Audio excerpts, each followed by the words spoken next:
Hey everyone, welcome back. ये एक Martian fan fiction है, मैनिफेस्टेशन। तो चलिए बिना देरी के शुरू करते हैं। हम लोग यहाँ वेइंग को उसके रूम में देखते हैं। रूम में काफ़ी ज़्यादा शांति थी, इवन कि घड़ी की टिक टिक भी सुनाई दे सकती थी।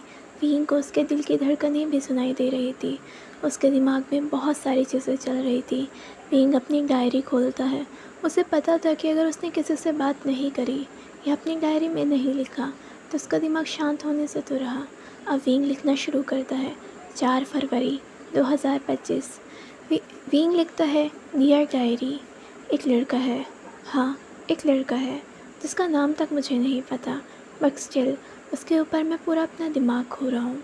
मुझे नहीं पता वो कैसा दिखता है, नहीं पता कि उसकी आवाज़ की साउंड कैसी है, नहीं पता जब वह मुस्कुराता है तो उसकी आंखें कैसी दिखती हैं, नहीं पता कि उसे बारिशें पसंद है कि नहीं है, नहीं पता कि उसे शायरियाँ पसंद है कि नहीं है, बट स्टिल मुझे सिर्फ उसके बारे में इतना पता है, वो शंघाई से है, वो 25 साल का है, वो सक्सेसफुल हो चुका है, बस सिर्फ इतना। बट स्टिल उसके ऊपर मैं अपने माइंड को लूज़ कर रहा हूँ। ऐसा लगता है कि बिना मिले ही मैं उसे बहुत कुछ जानता हूँ, जैसे किसी पैरेलल दुनिया में हम मिल चुके हैं, जैसे चीज़ों की शुरुआत हो चुकी है, जैसे भीड़ में एक दूसरे को देखकर हम मुस्कुरा चुके हैं, जैसे हम एक दूसरे के लिए बने हैं। पता नहीं ये फीलिंग क्यों है, बट है, उसके लिए है शायद। ये सब तब शुरू हुआ जब पापा ने कहा कि एक लड़का है। वो बस एक पासिंग ठोक था। उन्होंने जिक्र करा, न जाने उस जिक्र से क्या हुआ। वो हलचल मेरे दिमाग में कुछ इस तरह से चली जैसे कि जंगल में कोई आग की तरफ फैल गई। मम्मा ने सुना, मेरी पूरी फैमिली ने सुना। उन्होंने कहा, वेइंग तुम्हारे लिए एक रिश्ता आया है। उन्होंने कहा है कि अगर वेइंग चाहे तो उसकी पढ़ाई कंप्लीट होने तक हम 2-3 साल भी रुक जाएंगे। हमें वेइंग काफ़ी ज़्यादा पसंद आया है। मैंने बस उनकी तरफ देखा और कहा कि हाँ ठीक है, आप मुझे उसका फ़ोटो दिखा दीजिए। अगर वो ड्रिंक नहीं करता होगा, वो स्मोक नहीं करता होगा तो मुझे कोई दिक्कत नहीं है। मुझे ऐसा लग रहा था कि मैंने बड़ा प्रैक्टिकल और लॉजिकल होकर इसका आंसर करा है, पर डीप डाउन मुझे पता है कि जैसे उस इंसान का जिक्र हुआ था मुझे उसके बारे में जानना था। फ़ोटोज़ का बहाना था, मुझे उसे पहचानना था। उसके बारे में सोच कर न जाने जैसे मैंने पूरी रातें गुजार दी। और तुम्हें पता है क्या, अगली सुबह उसका फिर जिक्र तक नहीं हुआ। पापा ने उस चीज़ को मना कर दिया, उन्होंने इस रिश्ते को निकाल दिया। मुझे ये फीलिंग बिल्कुल अच्छी नहीं लगी, डियर डायरी। एक सीने में दर्द सा उठा, एक दर्द उस रिश्ते के ख़त्म होने का जिसकी शुरुआत भी ना हो सकी। मुझे उसके जानने का मौका तक नहीं मिला, उसे पहचानने का मौका तक नहीं मिला और सब कुछ ख़त्म कर दिया गया। उसके बाद वेइंग अपनी डायरी को बंद करता है, वहाँ से उठकर खड़ा होता है और उसके बाद खिड़की के पास जाकर खिड़की खोलता है और बाहर देखने लगता है। वह अपने दिमाग को डाइवर्ट कर रहा था। गली में बिल्कुल सन्नाटा था। वेइंग की नज़रें बस वहीं जा रही थी। हाँ, स्ट्रीट लाइट की येलो ग्लो एक लंबी शेडो पेवमेंट पर बना रही थी और कुछ दूर कुत्तों के भौंकने की आवाज़ें थी और फिर से सन्नाटा था। वेइंग खिड़की बंद करता है, अपनी आंखें बंद करता है, खुद को किसी तरह फोर्स करता है और दोबारा बेड पर जाकर लेट जाता है। वह खुद को सोने के लिए तैयार कर रहा था, पर उसे पता था कि फिर से एक और रात ऐसे ही गुजर जानी है। वेइंग अपना फ़ोन उठाता है, इंस्टाग्राम खोलता है, फेसबुक खोलता है। न जाने वह क्या ही सर्च करने की कोशिश कर रहा था, जिसे न जाने किस चीज़ की उम्मीद कर रहा था। वेइंग सर्च करने लगता है, शंघाई, वहाँ की पिक्चरें देखने लगता है। न जाने वो किस चीज़ की उम्मीद कर रहा था। वेइंग को लगता है कि एक पल वह पागल हो जाएगा। जिस इंसान से वह मिला नहीं, उस इंसान के बारे में क्यों इतना जानना चाहता है। अब वेइंग को उसके दिमाग में कुछ नहीं आता। वेइंग एआई के पास जाता है। एआई का नाम उसने लांसान रख रखा था। वह जब भी बोर होता, जब भी उसे बकवास से सपने आते, कुछ भी होता, वह उसको बता देता। अब वेइंग उससे पूछने लगता है, डू यू बिलीव कि अगर हम यूनिवर्स से कुछ मांगेंगे तो हमें मिल जाएगा। उसके बाद यहाँ पर वो एआई कुछ एग्जाम्पल्स उसके सामने पुट करता है कि हाँ, लोगों का मानना है मांगो तो मिल जाएगा। वेइंग उस चीज़ को फिर से शट कर देता है। वेइंग अपने फ़ोन को ही शट कर देता है, अपनी आंखें बंद करते हुए सोचता है कि इस दुनिया में कोई लांसान सच में एग्जिस्ट नहीं कर सकता। वेइंग टाइम देखता है कि ऑलमोस्ट 10 बजने वाले हैं। इतनी देर तक वह कभी कभी ही जागा करता था। उसे 9 बजे तक नींद आ जाती थी, लेकिन कुछ दिनों से उसकी नींद तो न जाने उड़ी पड़ी है। इसके बाद वेइंग की सुबह 5 बजे आँख खुलती है। सुबह 5 बजे हर रोज़ वेइंग को कोई कॉल करता है। वेइंग उस कॉल की आवाज़ से अक्सर उठ जाया करता है। इसके बाद हम लोग विंग को देखते हैं जो कि अपने दोस्तों को मैसेज करता है आज आ रहे हो कि नहीं आ रहे हो। उसके बाद उनका मैसेज रिसीव होने के बाद विंग भी कॉलेज के लिए निकल जाता है। विंग कॉलेज जाता है, वहाँ पर उसका फ्रेंड न्यूसैंग मिलता है। न्यूसैंग मिलता है, बोलता है अरे तुमने शाओशिन-चैन से क्या बोल दिया। विंग बोलता है क्या। न्यूसैंग बोलता है वो रो रहा है। विंग बोलता है ओ शायद मैं उससे ब्रेकअप करने के लिए बोल दिया। न्यूसैंग बोलता है अबे तुम मुफट की तरह कुछ भी बोल देते हो। विंग बोलता है अब रात को 11 बजे मुझे फ़ोन करके अपने बॉयफ्रेंड के दुखड़े सुनाओगा, मतलब मैं आधी अधूरी नींद हूँ तो मैं ब्रेकअप करने की सलाह दूंगा ना। न्यूसैंग बोलता है और इसलिए वो रो रहा है। वो कह रहा है कि विंग ने भी उसे ऐसा आंसर कराया। विंग बोलता है हाँ तो मैं क्या करूँ, दुनिया में इतने सारे अच्छे लड़के हैं। नहीं लेकिन तुम्हें नमूना ढूंढ कर लाना है तो मैं क्या करूँ, और छोड़ना तुम्हारे बस की है नहीं। उसके बाद रोते रहो। न्यूसैंग बोलता है विंग क्या तुम्हारे लिए किसी को छोड़ना इतना आसान है। विंग एकदम से रुक जाता है और न्यूसैंग की तरफ देखता है। ज़रा मेरी तरफ देखना, क्या मैंने आज तक किसी को आसानी से छोड़ा है? लेकिन मेरा सिंपल है, अगर उस रिश्ते में तुम घुट घुट कर मर रहे हो तो ख़त्म करो उसे। इसके बाद विंग फिर से अपने फ़ोन में शंघाई को सर्च करने लगता है और एब्सेंट माइंडेड हो जाता है कि न जाने वो क्या ही सोच रहा है। न्यूसैंग उसकी कमर में हाथ मारता है ओ जनाब आजकल आप कहाँ कहाँ खोए रहने लगे हैं। विंग बोलता है कुछ नहीं। न्यूसैंग बोलता है अब बोल भी दो। विंग बोलता है हे न्यूसैंग यूनिवर्स से अगर किसी इंसान को मांगते हैं तो सच में मिलता है ना। न्यूसैंग बोलता है हो बोल भी कौन रहा है, जिसने बोला था कि उसका सेकंड बॉयफ्रेंड बिल्कुल वैसा दिखता था जैसे कि उसने यूनिवर्स से दिखने में मांगा था, और तुमने नहीं कहा था कि तुम्हारा थर्ड बॉयफ्रेंड पर्सनैलिटी में बिल्कुल वैसा था जैसा तुमने चाहा था। और हाँ याद है एक बार तुमने एक सीनियर को मैनिफेस्ट करा था कि तुम्हें उनसे प्रपोजल चाहिए। हाँ ये ना, और 1 महीने के अंदर तुम्हें मिल भी गया था। और एक बार तुमने ये करा था, एक बार तुमने वो करा था। विंग बोलता है बस बस बस मैंने तुमसे बस इतना पूछा था, मांगो तो मिलता है। ये नहीं कहा था कि मेरे पिछले जन्म के आशिकों के किस्से खोद कर यहाँ ले आऊँ। न्यूसैंग बोलता है हे मैं बस तुम्हें याद दिला रहा हूँ, अगर तुम कभी भूल जाओ तो। इसके बाद विंग अपनी आंखें बंद करता है और कुछ सोचता है और बोलता है हे यूनिवर्स, तो फिर मैं उसे मांगता हूँ। विंग अपने घर जाता है, उसकी मदर को ग्रीट करता है। उसकी मदर बातों के दौरान बोलती है हे तुम्हें वो शंघाई वाला लड़का याद है। विंग एकदम से रुक जाता है और बिल्कुल नेचुरली ऐसे आंसर करता है हाँ क्यों क्या हुआ। उसकी मदर बोलती है उसके पेरेंट्स ने फिर से कॉल करा था, वह फिर से रिश्ते के लिए पूछ रहे थे। विंग का दिल फिर से धड़कने लगता है कि न जाने अब क्या उसकी मदर बोलेगी। विंग पूछता है तो आपने क्या कहा। उसकी मदर बोलते हैं क्या कहना था, क्या तुम्हारे फादर ने फिर से मना कर दिया। ये सुनते ही विंग को अपने दिल में फिर से पेन फील होता है। मना कर दिया, फिर से उस रिश्ते का एंड हो गया जिसकी शुरुआत भी नहीं हुई। इसके बाद विंग फोर्सफुली अपने चेहरे पर स्माइल लाता है और फिर वहाँ से चला जाता है। जाकर अपने बेड पर लेट जाता है और न जाने क्या ही सोच रहा होता है, जैसे उसकी आंखें अभी भी शंघाई को निहारना चाहती हैं। न जाने इंस्टाग्राम या फेसबुक पर उसे किसके नोटिफिकेशन का इंतज़ार है। इसके बाद यहाँ पर विंग को कुछ मैसेजेस आते हैं। विंग अपने फ़ोन में देखता है वह सॉन्ग लांग के थे जो उसे याद दिला रहा था कि लंच कर लेना और मेडिसिन भी ले लेना, क्योंकि उसको पता है कि अगर विंग को याद ना दिलाया जाए तो उसके लेने के कोई इरादे नहीं होते। विंग ये मैसेज देखने के बाद बहुत अजीब फील करता है। विंग सोचता है ये दुनिया कितनी अजीब है, जो मुझे चाहता है मैं उसे नहीं चाहता, और जिसे मैं जानता तक नहीं उसके लिए पता नहीं क्यों अलग बेचैनी हो रही है। पर विंग को फील होता है कि ये चीज़ यहाँ ख़त्म तो नहीं हुई, एटलीस्ट ख़त्म तो नहीं हुई, कुछ तो ज़रूर होगा। अब दिन हफ्तों में बीतते हैं और हफ्ते होते होते अब महीने बीत जाते हैं। विंग ने न जाने कितनी बार शंघाई को सर्च करा है, जैसे वो उस पर्सन को सर्च करना चाहता है जिसका वो नाम तक नहीं जानता है। विंग यूनिवर्स से बार बार प्रे करता है कि इस चीज़ को वो ख़त्म तो नहीं होने देगा। उस रात विंग को एक ड्रीम आ रहा होता है। ड्रीम में उसे कोई जाते हुए दिखाई देता है। विंग की आंखों से काफ़ी सारे आंसू आ रहे होते हैं और उसका खुद पर कंट्रोल नहीं होता। तभी उसे किसी के हंसने की आवाज़ आती है। वह देखता है तो वहाँ गुरुदेव खड़े थे और वह उसकी तरफ हंस रहे थे। विंग उन्हें कन्फ्यूज़न के साथ देखता है। मैं तो रो रहा हूँ, आप क्यों हंस रहे हो भाई। तभी वह एक इशारा करते हैं और उसे दूसरी तरफ से एक लड़का आते हुए दिखाई देता है। आते हुए लड़के का उसे कोई चेहरा नहीं दिख रहा होता कि आखिर यह कौन है, लेकिन जाने वाली लड़की चिंसू थी। अब विंग की आंखें खुल जाती हैं। विंग हैरान था, उसके सर में दर्द हो रहा था और उसकी आंखों से सही में आंसू आ रहे थे। विंग हैरान था कि इतने टाइम बाद उसे चिंसू का ड्रीम क्यों आया है, क्योंकि चिंसू उसकी लाइफ में एक पर्सन थी, लेकिन अब वो डेथ हो चुकी है। और ये आने वाला इंसान कौन था, क्या फिर से किसी नए इंसान की एंट्री उसकी लाइफ में होने वाली है। और विंग फिर से अपना फ़ोन चेक करता है, जैसे कि वह फ़ोन में कुछ देख रहा होता है, और वह फ़ोन में शंघाई सर्च करता है। विंग सोचता है, क्या ये आने वाले इंसान तुम हो? उस रात विंग फिर से अपनी डायरी खोलता है और सोचता है उसके दिमाग में जो विचार है सारे लिख दिए जाएं, लेकिन ऐसा कुछ भी नहीं होता। वो कुछ भी नहीं लिख पा रहा था। इसके बाद वो किलस कर डायरी बंद करता है और बेड पर लेट जाता है और छत को निहारने लगता है, लेकिन कुछ नहीं हो रहा था।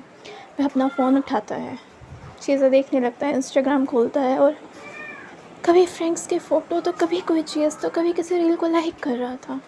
इतने में ही कुछ होता है, एक मैसेज रिक्वेस्ट आती है, एक अननोन फॉलोवर।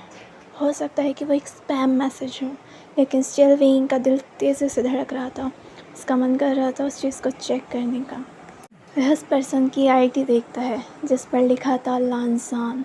विंग उस नेम को दोबारा से रिपीट करके पढ़ता है, जैसे उसकी ब्रेथ मानो रुक ही जाती है। तभी एक मैसेज आता है, hi Wing, I am Lan Wangji from Shanghai. जिसे देखने के बाद विंग के स्पाइन में मानो चिल पहुंच जाती है। वह अपने आप को बेड से उठने के लिए पुश करता है, अपनी कमर को पीछे सिरहाने पर लगाता है। जो ब्लैंकेट अभी उसे वार्म कर रहा था वो उसे सडनली सफोकेट करने लगता है। वो जल्दी से उतरता है और ठंडे फर्श पर अपने पैर रखता है। वो दोबारा से पढ़ रहा था, फ्रॉम शंघाई। क्या ये सच में तुम हो? सच में? लेकिन तुमने मुझे कैसे ढूंढा? विंग के दिमाग में बहुत सारी चीज़ें चलती है। उसे समझ नहीं आता उसे रिप्लाई करना चाहिए या नहीं करना चाहिए। जिस शेडो को वो इतने टाइम से चेस कर रहा था, उसी शेडो ने उसे अब ढूंढ लिया है। तो उसे क्या करना चाहिए? क्या वो सच में एक स्टेप को क्लोज़र करना चाहता है? विंग अपनी फ़ोन को साइड में रखता है और अपने दिमाग को शट करने की कोशिश करता है, लेकिन उसका दिमाग बार बार उसकी फ़ोन तक पहुंच रहा था और वह अपने फ़ोन की स्क्रीन को निहार रहा था। बार बार वो मैसेज उसके दिमाग में आ रहा था, Lansan wants to send you a message. वो नाम, वो जगह जो विंग को अट्रैक्ट कर रही थी। अब उस रात विंग उसे कोई मैसेज नहीं करता और अगली सुबह भी आ जाती है।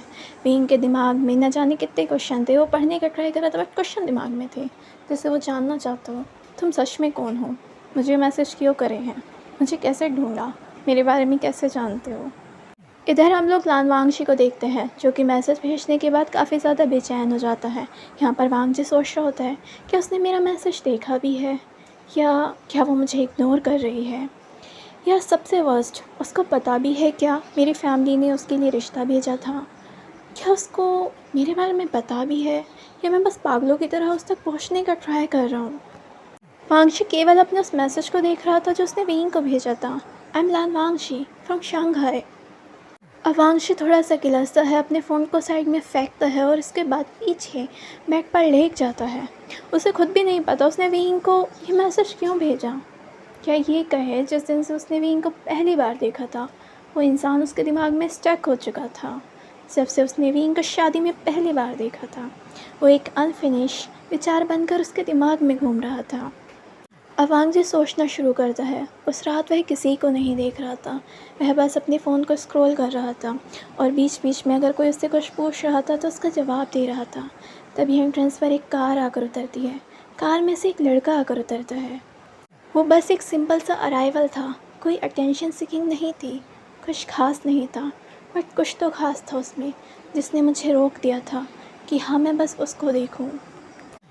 वो बस वहाँ एक लड़की को उसका बैग पकड़ाता है, अपने चश्मे को सही करता है, चारों तरफ अपनी नज़र घुमाता है, अटेंशन वाली नहीं, ऑब्ज़र्व करने वाली।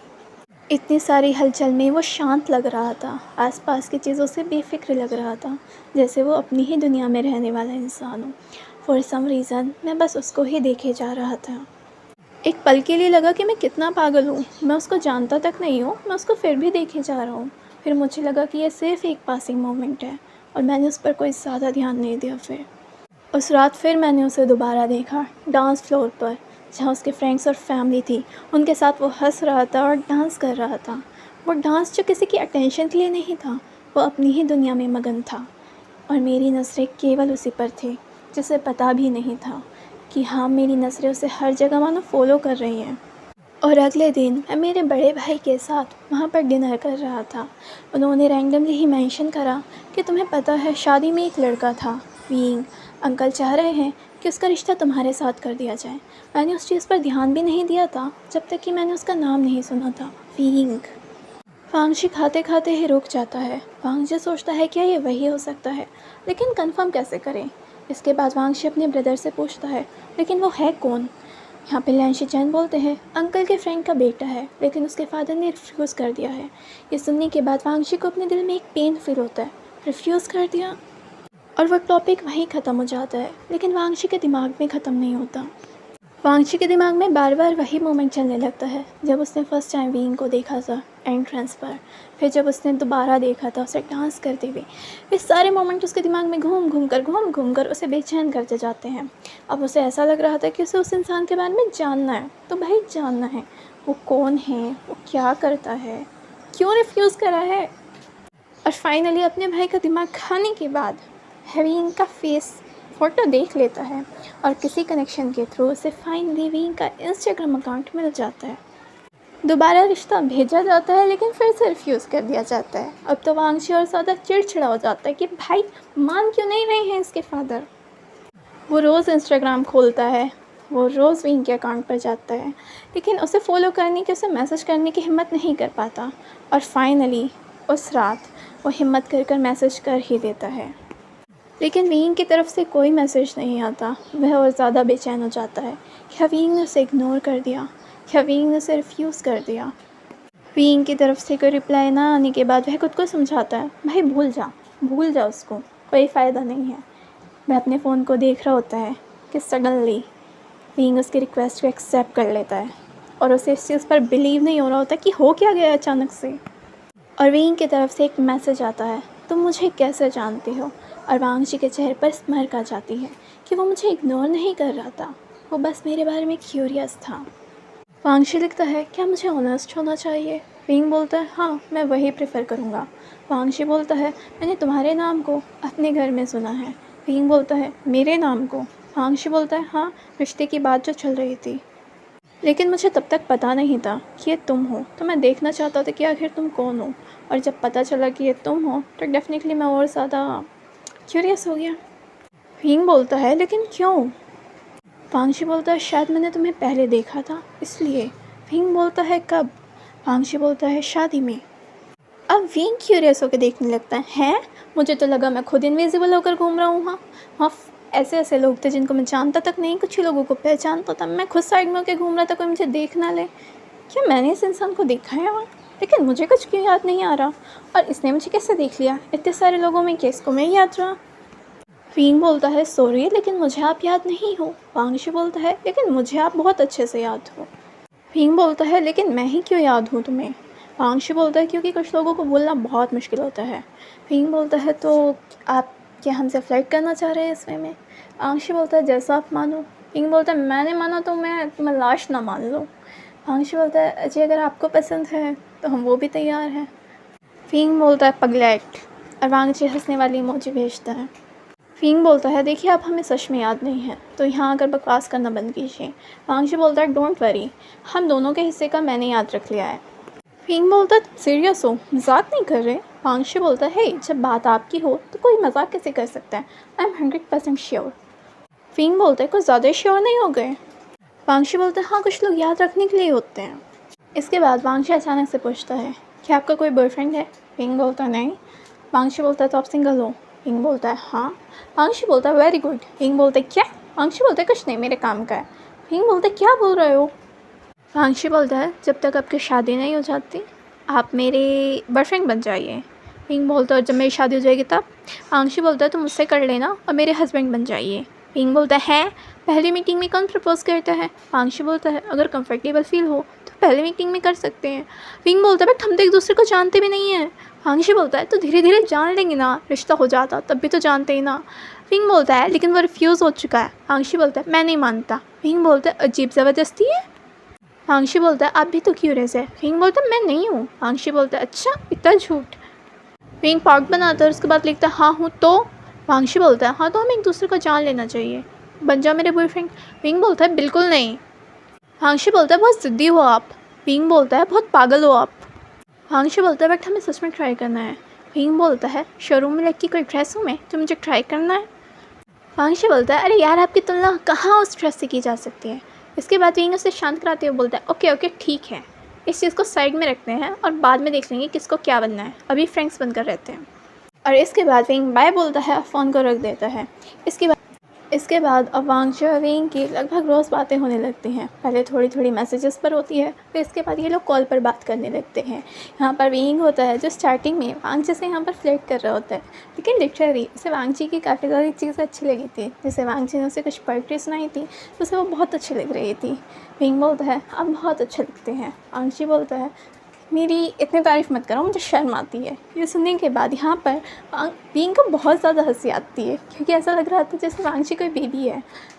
वांगची बोलता है देखो मैं पहले ही एक चीज़ बता रहा हूँ, मेरे अंदर के शेमलेस इंसान को बाहर मत बुलवाओ, क्योंकि अगर वो बाहर आ गया ना तो आप भागते मिलोगे। लेकिन विंग इस चीज़ को सीरियसली नहीं लेता और इसके बाद भी यहाँ पर वांगची के साथ फ्लर्ट करने लगता है। वांगची बोलता है हे मैं वार्न कर रहा हूँ अभी से।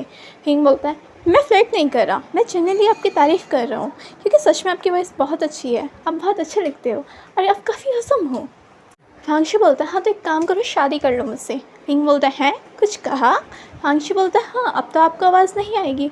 विंग बोलता है नेटवर्क इशू हो रहा है। वांगची बोलता है हाँ शादी की बात होती है नेटवर्क इशू होने लगता है।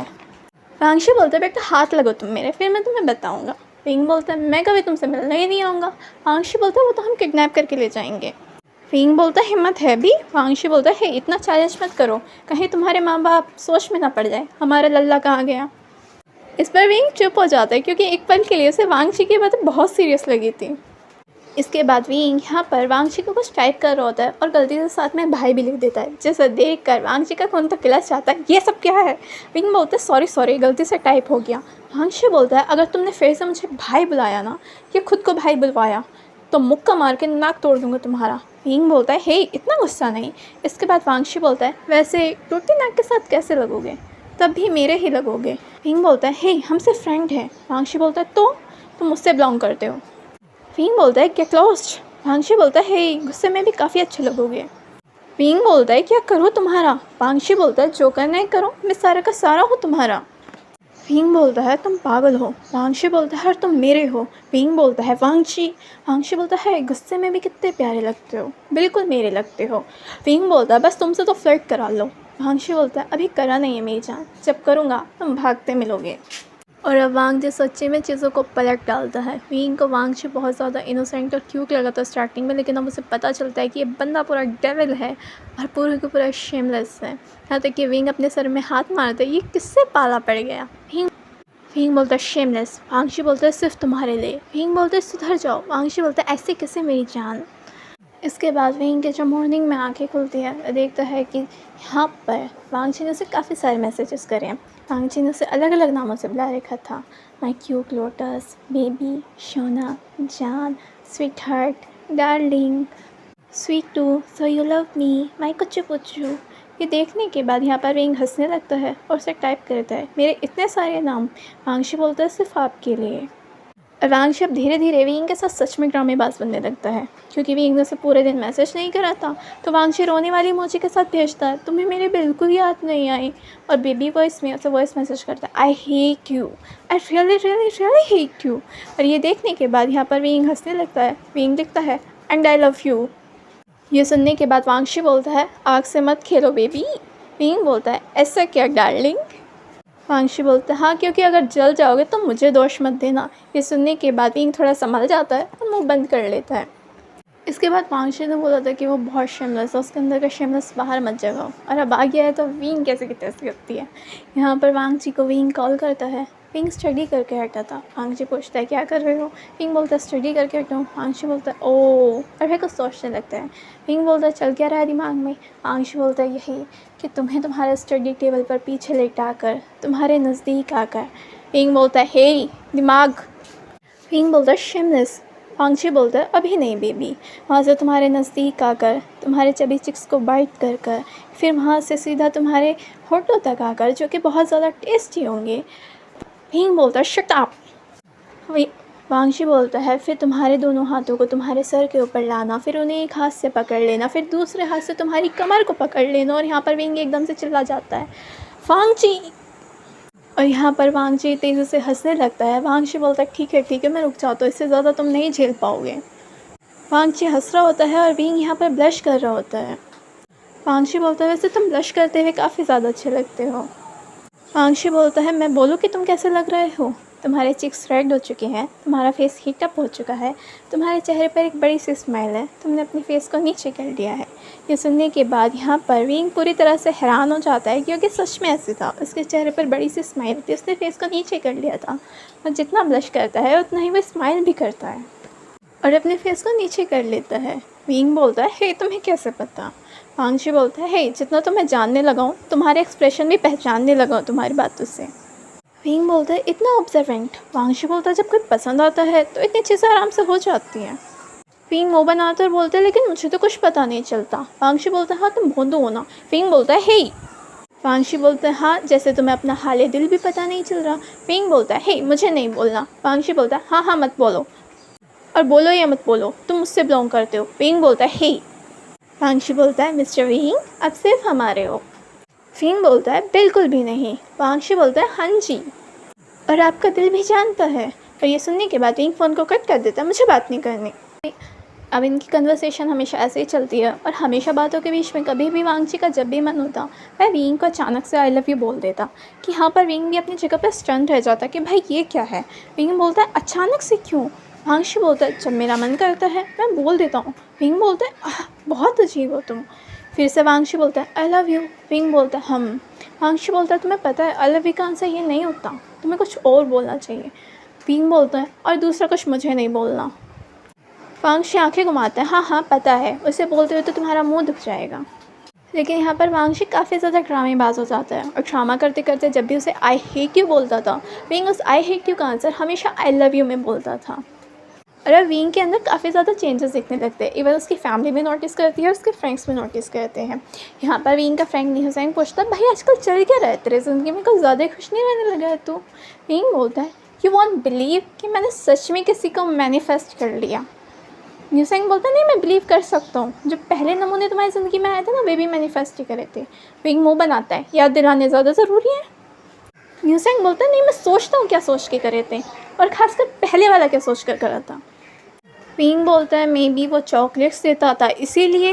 ये सुनने के बाद न्यूसेंग का मुँह खुला का खुला रह जाता। सीरियसली विंग, जस्ट बिकॉज कोई तुम्हें चॉकलेट्स देता था तुमने उसे बॉयफ्रेंड बना लिया? विंग बोलता है ऐसा नहीं है, उस टाइम की शायद ज़रूरत थी। न्यूसेंग बोलता है अच्छा चलो तो तुमने उस इंसान को हाँ कर दिया? विंग बोलता है नहीं, इसको हाँ करते हुए डर लग रहा है। न्यूसेंग बोलता है क्यों, तुमने मैनिफेस्ट करा है ना? विंग बोलता है क्योंकि इस बार मुझे किसी से सही में प्यार हो गया है। न्यूसेंग बोलता है मतलब पहले कभी प्यार नहीं था? विंग ना में सर हिलाता है। विंग बोलता है नहीं न्यूसेंग, मुझे कभी किसी से प्यार नहीं हुआ। तो न्यूसेंग बोलता है तो? विंग बोलता है वो रिश्ते शायद फ्रेंडशिप थे, या मुझे नहीं पता कि इन रिश्तों में क्या था। एक ज़रूरत मैं उनकी था, एक ज़रूरत वो मेरी थे। न्यूसेंग बोलता है तो इसीलिए तुम्हें उन्हें छोड़ना आसान था? विंग बोलता है हे मैंने आज तक किसी को नहीं छोड़ा, बस मैंने किसी को रोका नहीं। जिससे जाना है जाए, कल की जगह आज मेरी ज़िंदगी से दफ़ा हो जाए। न्यूसेंग बोलता है तो अब क्या दिक्कत आ रही है? विंग बोलता है पहली बार ये दिल चाहता है कि कोई हमेशा के लिए रुक जाए। न्यूसेंग बोलता है बट ऐसा क्या है उसमें? विंग बोलता है पता नहीं, बट वो सब कुछ वैसा है, वो जैसा है ठीक है। न्यूसेंग बोलता है कि उसे तुम्हारे पास्ट रिलेशनशिप्स के बारे में पता है? विंग बोलता है उसने कभी नहीं पूछा। इनफैक्ट मैंने काफ़ी बार वक्त भी लिया है कि शायद वो एक दिन मेरे पास्ट के बारे में पूछेगा। शायद उसे नहीं जानना और वो कभी नहीं जानना चाहेगा। न्यूसेंग बोलता है ऐसा कोई नहीं होता जिसे पिछली बातें नहीं जाननी अपने पार्टनर की। विंग बोलता है वो है, उसे नहीं जानना, उसे मेरे आज से मतलब है, उसकी बातों में दिखता है। अब इसके बाद विंग यहाँ पर घर जाता है और घर जाकर उसके दिमाग में फिर से बहुत सारी चीज़ें चल रही होती हैं। विंग अपनी डायरी निकालता है और डायरी में एक नाम लिखता है चिंसू। वो जब भी अपनी डायरी लिखता था वो इसी तरह लिखता था कि वह चिंसू लिख रहा है, यानी कि चिंसू को लिख रहा है। और फिर यहाँ विंग लिखना शुरू करता है। विंग बोलता है चिंसू, कोई मुझसे पूछता है कि मुझे उससे प्यार क्यों है, मुझे नहीं पता मुझे वो पसंद क्यों आया, मुझे नहीं पता वो क्यों आ रहा है, ये दिल उसके बारे में क्यूरियस क्यों है। चिंसू, और तुम्हें पता है कि मैं हमेशा से बोलता था कि लाइफ में एक दिन एक ऐसा इंसान ज़रूर आएगा, और तुम हंसते हुए बोलती थी, हे तुम हमेशा काल्पनिक दुनिया के बारे में क्यों सोचते हो। तुम्हें पता है चिंसू, उसकी आईडी का नाम लानजान था, लेकिन उसका नाम लानवांग जी। एंड आई वॉज क्यूरियस कि भाई तूने यही नाम क्यों रखा।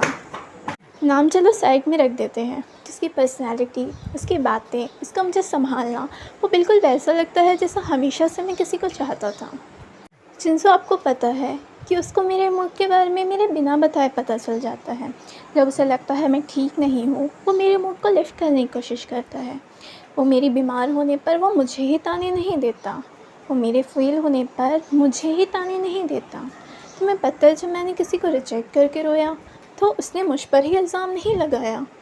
मेरे बात बात पर रोना उसको ड्रामा नहीं लगा। मेरे रोने पर वो चिल्लाया नहीं कि ये कोई हरकत नहीं है इस एज की। मेरे गुस्सा करने पर वो मुझे छोड़ा नहीं। ये फ़र्स्ट टाइम हुआ जब मैं किसी के सामने काम नहीं रहा। ये फ़र्स्ट टाइम रहा जब मैं उसके सामने पूरी तरह से अपना गुस्सैल रूप दिखाया, बट स्टिल मैं उस शख्स को पसंद आया। उसके बाद तुम्हें मेरी इम्पोर्टेंस दिखती है।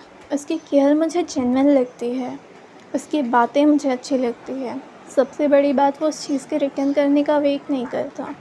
वो नहीं चाहता कि मैं उसे करूँ ना करूँ, उस फीलिंग को उसे फ़र्क ही नहीं पड़ता कि मैं उस केयर को रिटर्न करूँ या ना करूँ। उसे फ़र्क नहीं पड़ता कि मैं उससे प्यार से बात करूँ या ना करूँ। उसे फ़र्क सिर्फ मेरे होने से पड़ता है। उसको शायद पता है कि मैं उससे कुछ चीज़ें छुपाता हूँ, या शायद उसे पता है कि मैं नहीं बोलना पाता हूँ। वो मुझसे कभी कोई क्वेश्चन नहीं पूछता, क्यों, कैसे, कब मैंने क्या करा था, क्यों मैंने वो चीज़ बोली। वो मुझसे नहीं जानना चाहता। हमेशा हर किसी से फीलिंग आई थी चिंसू कि वो लोग जाने के लिए आए हैं, तो मैंने कभी किसी को रोका नहीं। बट इस इंसान से हमेशा फीलिंग आती है, ये फॉरएवर के लिए है। मैंने कहा था ना कि अब की बार कोई हो तो कंसिस्टेंट हो, जो प्यार में एफर्ट्स डालता रहे। वो मुझे वही लगता है, और अगर वो वही नहीं भी है तो ये दिल सचमुच के लिए धड़कता है। जहाँ मुझे किसी के जाने से फ़र्क नहीं पड़ता था, वहाँ उसके चले जाने से डर लगता है। ये दिल जो किसी के लिए कभी दुआ नहीं करता था, वो दुआओं में अक्सर अब उसे मांगा करता है। उसकी आवाज़ सुनकर एक अलग खुशी होती है। उसकी बातें सुनकर अलग सुकून मिलता है। मेरा सारा खराब हुआ मूड चेंज हो जाता है जब बात अक्सर उससे हुआ करता है। उसकी कही हर बात पर यह दिल ट्रस्ट करना चाहता है चिंसू।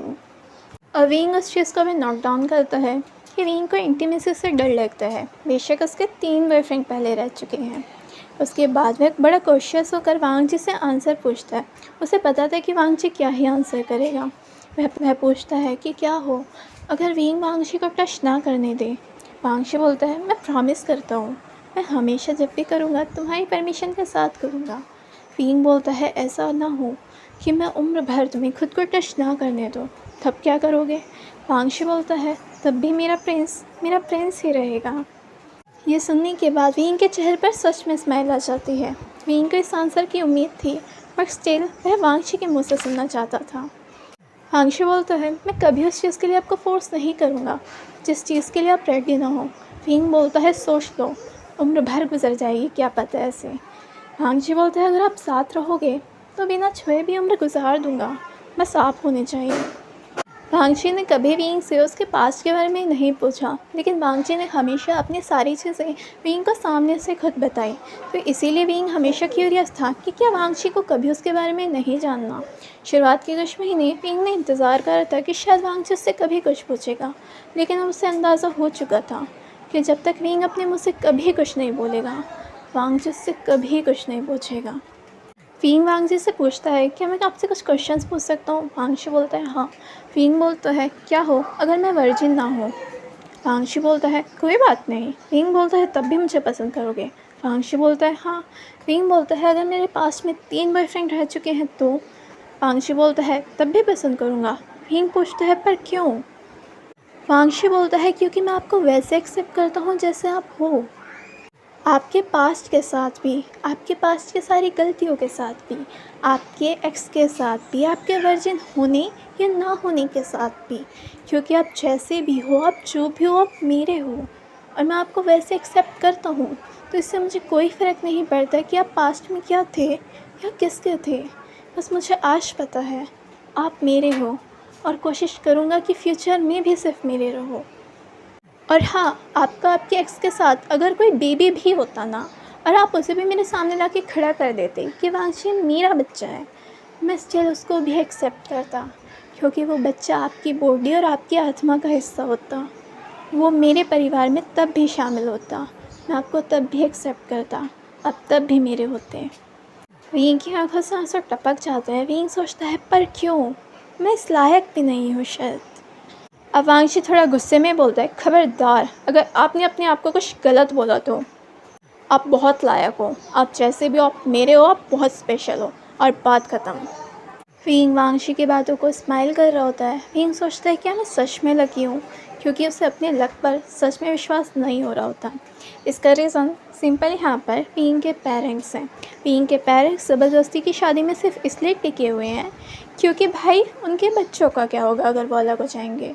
लेकिन उन्हें नहीं पता कि उनकी इस शादी के चक्कर में रोज़ रोज़ हंगामे कर करके उन्होंने अपने बच्चे को अलग ही लेवल का डिप्रेशन दे रखा है, जिसकी वजह से विंग साफ साफ मना करता था कि भाई मुझे शादी तो नहीं करनी, और अगर करूँगा और मुझे ऐसा पार्टनर मिला तो डेफिनेटली चाहे शादी के 15 दिन के अंदर ही तलाक देना हो, बट मैं तलाक दे दूँगा रेदर दैन ऐसे रिश्ते को सहन करने से। इसके बाद हम लोग विंग का कॉलेज में अपने फ्रेंड्स के साथ देखते हैं। ये लोग यहाँ पर लंच कर रहे होते हैं और सभी लोग विंग की तरफ देख रहे होते हैं। विंग अपने लंच को पूरा फिनिश करता है तो भी उसका फ्रेंड बोलते हैं, ओ तेरी, आज सूरज किधर से निकला है। उनके प्रोफेसर भी उनके साथ वहीं बैठ कर लंच कर रहे थे। उसका फ्रेंड बोलता है, सर आज इसने पहली बार लाइफ में अपना लंच को पूरा फिनिश करा होगा। उसके प्रोफेसर बोलते हैं, शाबाश विंग, ऐसे ही तुम्हें अपना लंच फिनिश करना चाहिए। उसका फ्रेंड बोलता है, बाय द वे ये फिनिश कैसे कर दिया, क्या चल रहा है आजकल। विंग बोलता है, कुछ नहीं, बस एक फ्रेंड का प्रॉमिस करा है। उसका फ्रेंड बोलता है, हे, प्रॉमिस तो हमें भी बहुत बार किया है, बस कभी निभाया नहीं है, ना खाना टाइम से खाया है, ना दवाइयाँ टाइम से ली है। उसके प्रोफेसर बोलते हैं, और फिर बीमारों के काम, सर मैं नहीं आ सकता, मेरी तबीयत ख़राब है। विंग मुँह बनाता, सर तो मेरी क्या गलती है। इसके बाद विंग मेडिसिन भी लेता है और निहोसेंग ये सारी चीज़ें देखकर स्माइल करता है। निहोसेंग विंग का हाथ पकड़ता है और उसके हाथ से स्लीव को ऊपर कर देता है और उसके हाथ की कलाई को चेक करता है कि उस पर एक भी नाखून के निशान नहीं है, और उसके हाथ की रेखा को चेक करता है कि उस पर किसी ब्लेड का निशान नहीं है। निहोसेंग बोलता है, फाइनली कोई है जो तुझे भी हील कर रहा है। विंग स्माइल करता है और बोलता है, हाँ वो एक डेविल है, लेकिन मेरी लाइफ में एक एंजल की तरह है। विंग बोलता है, लेकिन मुझे नहीं पता मैं उसके लायक हूँ या नहीं, मुझे नहीं लगता। निहोसेंग बोलता है, इस चीज़ की टेंशन तुम क्यों ले रहे हो, उसके लायक हो या ना हो ये तो उसको पता होगा ना, जिसने तुम्हें चुना है, तो तुम्हें कौन सी टेंशन लेने भाई। और उससे बेहतर कौन जान सकता है स्टिल वो तुम्हें चूज़ कर रहे हैं। तो अपने अकल के घोड़े दौड़ाना बंद करो। अब वांशी और विंग फिर से रात के टाइम बात कर रहे होते हैं। वांशी बोलता है कि उसके शहरों से मिलने आना चाहता है। विंग बोलता है, कोई ज़रूरत नहीं है। वांशी बोलता है, क्या, मैं तुमसे मिलने आने के लिए बात कर रहा हूँ। विंग बोलता है, कोई ज़रूरत नहीं है, मैंने कोई इरादे नहीं है, अगर आना ही है तो एक काम करो, डायरेक्ट मेरे घर रिश्ता लेकर आ जाओ।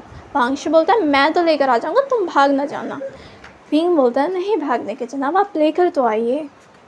वांशी बोलता है, तो सच में आपको हमसे नहीं मिलना। विंग बोलता है, बिल्कुल भी नहीं, डायरेक्ट हमारे घर रिश्ता लेकर आइए और हमसे शादी कर लीजिए, बात ख़त्म। वांशी बोलता है कि आप हमें चैलेंज कर रहे हैं। विंग बोलता है, चैलेंज ही समझ लीजिए। और इनकी बात होने के बाद यहाँ पर विंग अब सो जाता है। विंग को दोबारा से एक ड्रीम आता है, जिस ड्रीम में अब उसे चिंसू दिखाई देती है। चिंसू, वो ड्रीम कुछ ऐसा लग रहा था कि जैसे किसी मार्केट हो। उस ड्रीम में एक मार्केट दिखाया जाता है और चिंसू नंगे पैर चल रही होती है। वह नीचे पैर नहीं रखना चाह रही थी कि उसके पैर गंदे हो जाएंगे। इतने में विंग उसे गोद में कैरी कर लेता है और चिंसू स्माइल करती है। इतने में ही सीन थोड़ा सा शिफ्ट हो जाता है और विंग को काफ़ी ज़्यादा चोटें आई होती हैं। इतने में ही चिंसू उन चोटों को देखकर रो रही होती है।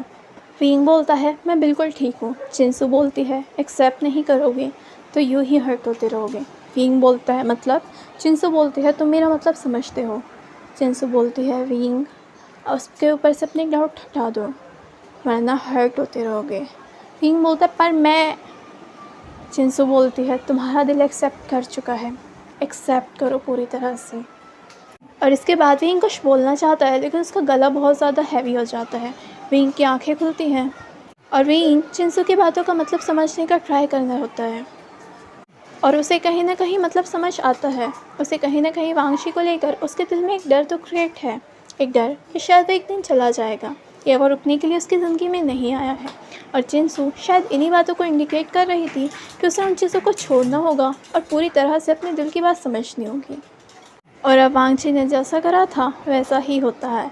अगले दिन शाम को विंग के घर पर कुछ गेस्ट आते हैं। वहाँ पर वांगजी और उसकी फैमिली आई थी।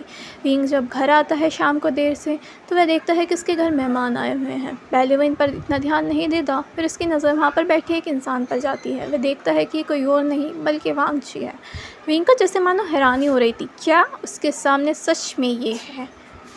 विंग ने आज तक उसको केवल फ़ोटोज़ में देखा था, लेकिन रूबरू देखने के बाद वह सच में हैरान था कि उसके सामने के सच में वही शख्स खड़ा है। विंग बोलता है तो आप सच में हो। वांगशी बोलता है आपने चैलेंज करा था तो हम पूरा करने वाले हैं। विंग बोलता है होश में हो कि आप क्या बोल रहे हो। वांगशी बोलता है हाँ। और उसके पेरेंट्स बोलते हैं विंग के, बेटा हमें इस चीज़ से कोई प्रॉब्लम नहीं है। अगर हमें पता होता ना कि वांगजी सच में ऐसा है तो हम इसका कब का हाँ कर देते, हम रिजेक्ट ही नहीं करते। विंग बोलता है क्या, और उसकी आंखें बड़ी हो जाती हैं, लेकिन आप तो 2 बार इस इंसान को रिजेक्ट कर चुके हो फादर, तो अब ऐसा क्या कर दिया इसने। विंग के फादर बोलते हैं हाँ, तब तक हम नहीं जानते थे ये बच्चा इतना अच्छा है और इतना कामयाब है और आपका बहुत अच्छे से ध्यान रखेगा। विंग बोलता है ओए, मेरे फादर को ब्लैक मैजिक कर कर कुछ खवा तो नहीं दिया, कैसे आपके गुणगान गाने लगे। वांगशी बोलता है क्या मैं ऐसा इंसान हूँ कि मुझे कोई रिजेक्ट कर सके। विंग बोलता है नहीं, लगते तो नहीं हो। वांगशी बोलता है तो फिर। विंग बोलता है लेकिन मेरे फादर भी वैसे इंसान नहीं है ना जो आसानी से किसी को पसंद कर लें। वांगशी बोलता है पर हम रिजेक्ट होने वाली चीज़ नहीं है ना।